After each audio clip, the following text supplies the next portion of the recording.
Et c'est nous, notre rôle en tant que journaliste, d'expliquer gentiment, non, non, c'est un peu plus compliqué que ça, sans être non plus dans l'agression. Mais il aime entre ce qu'on se doit de faire en tant que journaliste et ce qu'on aurait envie de faire qu'être humain.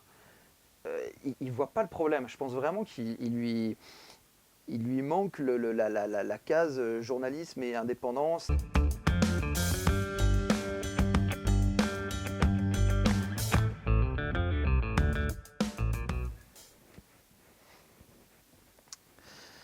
C'est une belle affaire. Le Big Malion, elle est sortie en 2014 et au départ, cette affaire, elle est sortie à l'envers. Il avait été raconté que les responsables de Big Malion auraient peut-être surfacturé les meetings de Nicolas Sarkozy pour détourner de l'argent pour la campagne de Jean-François Copé. Et en fait, il y a quelques journalistes qui ont fait la contre-enquête. Et en fait, on s'est rendu compte que c'était complètement l'inverse, que c'était pas des surfacturations, mais des sous-facturations.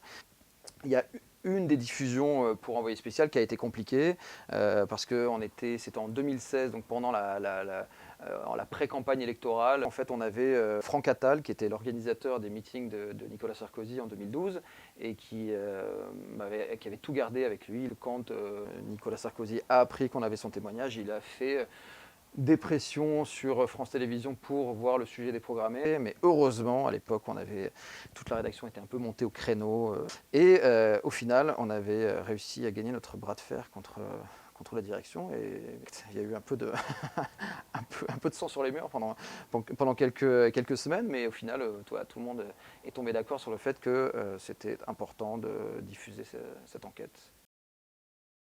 J'étais pas né, si j'étais né. Je m'en souviens pas très bien parce que j'avais que 2 ans quand même à l'époque, vous êtes en train de me vieillir.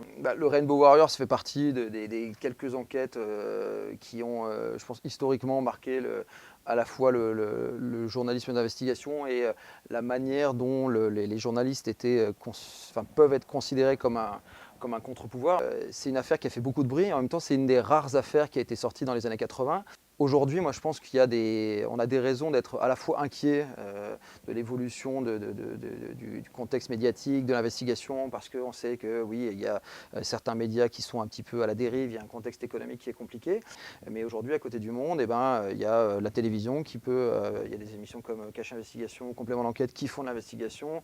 Il y a des médias en ligne comme Les Jours, Mediapart ou autres qui font de l'investigation. Donc voilà, je trouve que c'était une période qui était un peu l'âge d'or de la presse écrite. Et aujourd'hui, j'ai l'impression qu'on a d'autres médias qui peuvent faire de l'enquête et de l'investigation. Et donc, mon ami Vincent, voilà, un ami qui vous veut du bien, c'est comme ça qu'on avait à l'époque appelé le portrait qu'on lui avait consacré pour Complément d'enquête. Et c'était un portrait, je trouve, intéressant parce qu'on sent à la fois l'intelligence de ce monsieur. C'est effectivement quelqu'un qui a un excellent financier et qui a essayé d'appliquer son modèle économique au monde des médias au sens large. Et c'est quelqu'un, je pense, qui ne comprend pas la spécificité du travail de journaliste. Il a aucun souci avec l'impopularité. C'est-à-dire que je pense qu'il y a plein de journaux. On parlait de TF1 avec Bouygues, de Bernard Arnault avec Le Parisien, qui, de manière un petit peu insidieuse, aimerait infléchir un peu la ligne éditoriale. C'est pareil avec Dassault et Le Figaro.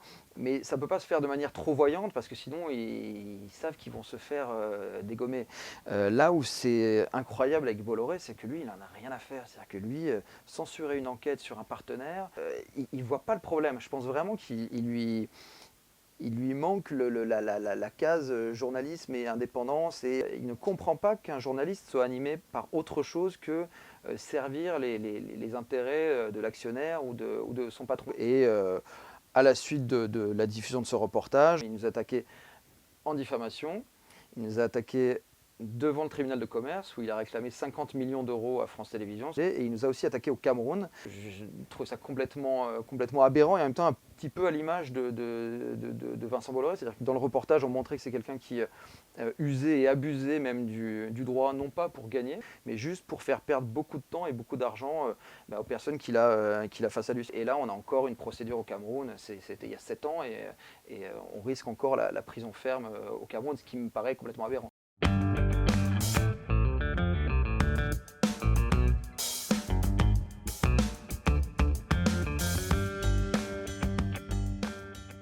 La télévision, c'est un média qui est beaucoup plus lourd.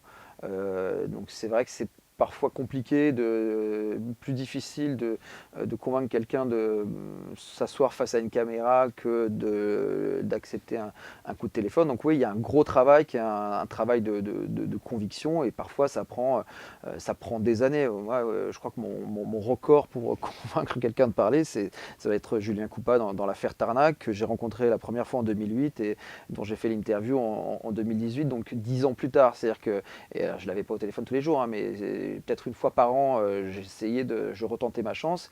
Et en fait, c'est ça qui est à la fois difficile et hyper stimulant en télévision. C'est-à-dire que bah ouais, le jour où il a accepté de parler, j'étais content quand même. Je disais, ah, ça fait 10 ans que j'attends ça.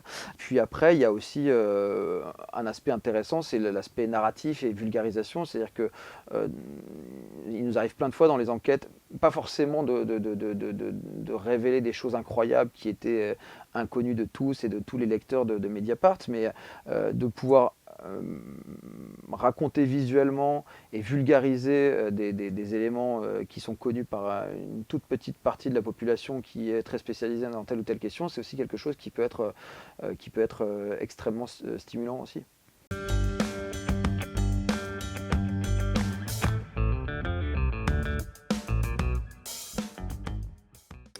Bah, sur l'instinct, en fait, il n'y a pas de délit de sale gueule, entre guillemets. C'est-à-dire qu'effectivement, parfois, vous vous retrouvez avec des gens qui ont l'air totalement farfelus, complotistes, et qui le sont sans doute pour partie, et qui peuvent dire des choses vraies ou partiellement vraies. Moi, j'ai un exemple très concret là-dessus.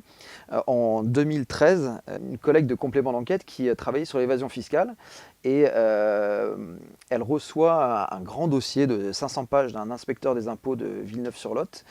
Et c'est vraiment son truc, c'est délirant. Il explique comment il est mis au placard parce que c'est quelqu'un qui dérange le pouvoir, qu'il a des informations terribles.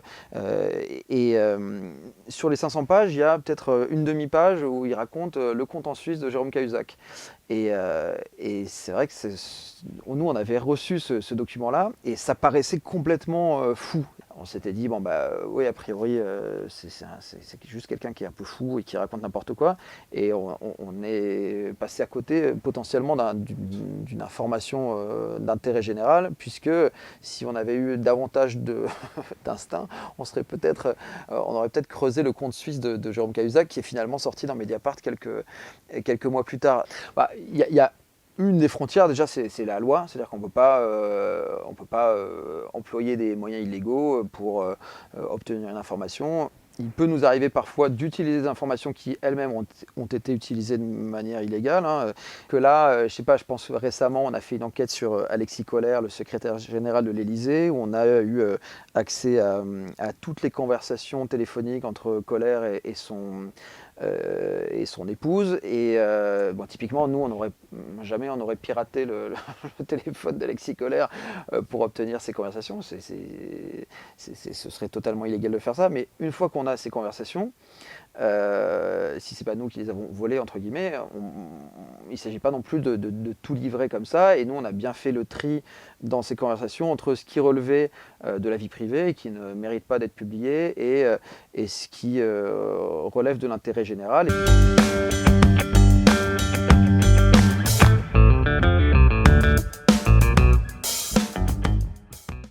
France Télé se retrouve presque en position de monopole, donc on a l'impression qu'il n'y a que le service public qui peut faire de l'investigation, mais c'est pas le cas. Et pour le coup, en presse écrite, il y a plein de médias privés, enfin Le Monde, ils appartiennent à Xavier Niel, ils font de l'investigation, ils ont un super service d'investig. Donc voilà, moi je pense à la fois que c'est plus facile de faire l'enquête, de l'investigation quand on est un service public et qu'on n'a du coup pas trop de liens commerciaux avec des grandes marques, etc. Mais même si on est financé par le privé, ça peut être possible. Après, encore une fois, tout dépend qui est l'actionnaire. C'est sûr que c'est plus facile quand c'est Xavier Niel que quand c'est Vincent Bolloré, apparemment, quoi. Nous, en tant que journalistes, on passe notre temps à rencontrer des gens qui parfois font des choses illégales, des délits ou des crimes, et on leur explique qu'on n'est pas des auxiliaires de police ou des auxiliaires de justice. Et pour qu'ils nous fassent confiance, on leur garantit qu'ils n'auront jamais de problème à nous avoir parlé. Et c'est pas évident de savoir comment réagir en pareil cas. Moi, ça m'est arrivé plusieurs fois d'être, après une enquête convoquée par la police, qui nous demande des choses. Parfois, vous voulez aider les policiers parce que vous avez rencontré quelqu'un qui est au fond une crapule, mais c'est vrai que vous vous forcez à pas le faire. Et parfois, il y a un dilemme entre ce qu'on se doit de faire en tant que journaliste et ce qu'on aurait envie de faire en tant qu'être humain. D'accord, approprié. Okay. Est-ce que vous portez une responsabilité aussi dans ce type d'affaires, le fait que l'on incite des jeunes filles à faire des injections, ce genre de choses? Alors non, parce que déjà la chirurgie est interdite, la promotion de la chirurgie esthétique est interdite. C'est interdit, vous le savez. Nous, on n'en fait pas. Il n'y a aucun, et je vous mets au défi de trouver un seul contrat lié à Shona Evans parfois de la promotion sur de la chirurgie pour de esthétique. la médecine esthétique et pour les injections. Alors non, on n'en fait pas. Ah si, vous en faites. Non. Si. Non. Alors je vais vous reprocher ce que vous allez me dire. C'est ce genre de passe d'armes. J'ai eu les mêmes avec, Éric Dupond-Moretti qui va dire mais non, mais attendez, c'est pas vrai. Moi jamais j'ai donné d'instructions dans telle ou telle affaire. J'ai eu la même chose avec, Arnaud Lagardère qui va dire non mais attendez, mais vous trouvez-moi une archive dans laquelle, oui, en fait si, c'est possible. Quasiment tous les jeudis, je me retrouve avec des gens qui essayent un petit peu de faire de la communication et d'arranger un peu la vérité. Et c'est notre rôle en tant que journaliste d'expliquer gentiment non, c'est un peu plus compliqué que ça, sans être non plus dans l'agression. Mais c'est un équilibre qui est difficile dans l'interview. Il ne faut pas être trop gentil. Parce que il y a beaucoup d'interviews dans lesquelles les responsables publics peuvent dérouler sans être contredits. Et il ne faut pas non plus paraître agressif. Donc c'est un équilibre qui est pas simple et qui est assez subjectif en fait.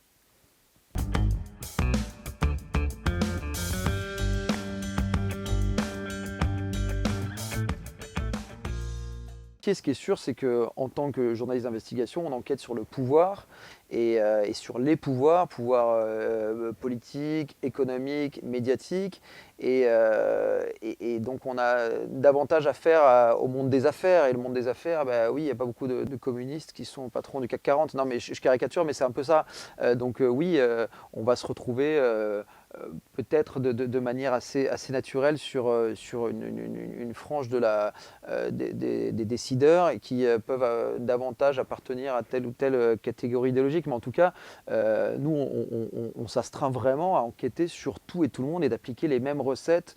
Moi, je trouve ça assez amusant, en fait, justement de ne pas avoir de chapelle et d'enquêter de la même manière sur la gauche et la droite, d'enquêter sur Didier Raoult et de me faire traiter de suppôt de Big Pharma et de sortir ensuite une enquête sur Pfizer où les gens qui nous adoraient vont dire non mais en fait vous êtes des complotistes anti-vax. Voilà, moi j'aime bien cette idée de ne pas faire partie d'une chapelle et d'enquêter sur tout et tout le monde avec la même indépendance. Ce qui est génial avec les nouvelles sources ouvertes, c'est qu'on se rend compte qu'en faisant un bon travail de data ou en décortiquant des documents, les enquêtes elles sont un peu à la portée de tous. Pour le coup, c'est des choses qui n'existaient pas. C'est-à-dire que, on parlait du Rainbow Warrior tout à l'heure. Oui, à l'époque, pour faire de l'investigation, il fallait forcément avoir des sources incroyables, quelqu'un au sein de l'armée qui pouvait vous filer un doc, etc.